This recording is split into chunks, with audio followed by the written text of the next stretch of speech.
This man is often cited as having an association with the moon landing hoax.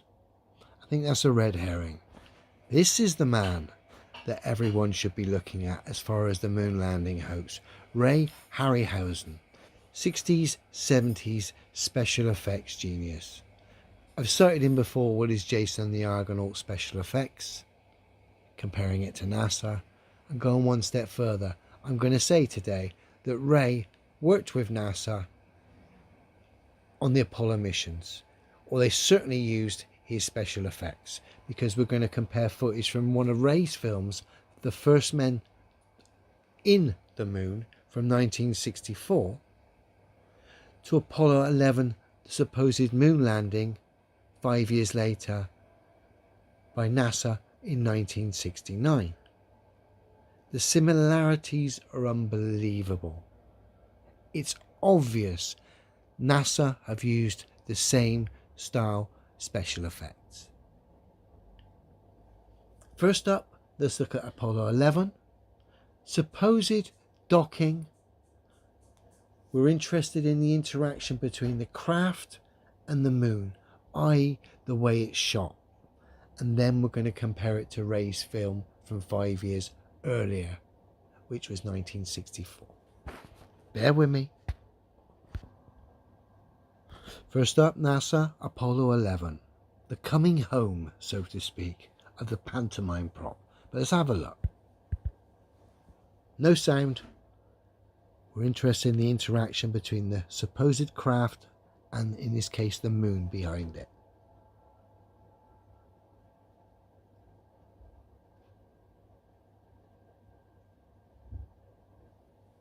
Okay, that'll do for now. Now we'll go to Ray's film from 5 years earlier.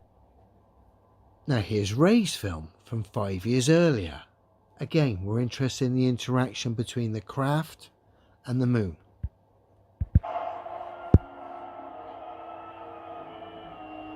God, the way it's shot. Not interested in this.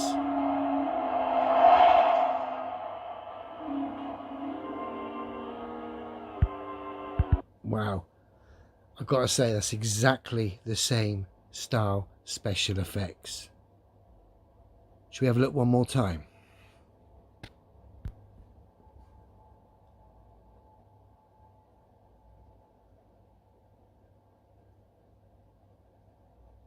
This might have looked alright on a small, tiny black and white screen, or you're on your head, off your head on drugs, acid, or on your way to Woodstock or whatever. But dear, oh dear, looking at this now. I mean, I never fell for this nonsense anyway. Now let's go back to Ray and his... Okay, Ray's film.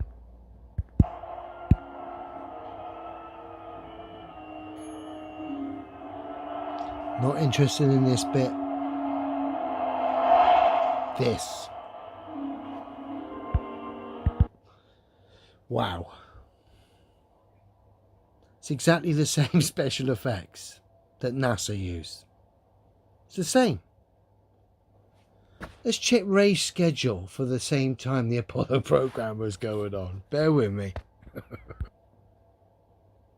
The Apollo program ran from 69 to 72. Let's check Ray's schedule. Ray worked with a film called The Valley of the Quangy, which came out in September 1969. I'm guessing that was filmed possibly late 68. But essentially, from the end of The Valley of the Quangy, which was 69, to 73, Ray was off. So pretty much the time the Apollo program was on, Ray wasn't doing any film work. And yet the Apollo footage, particularly the docking stuff, has got Ray's hallmark all over it when we compare it to his film from 5 years earlier, The First Men in the Moon. Unbelievable.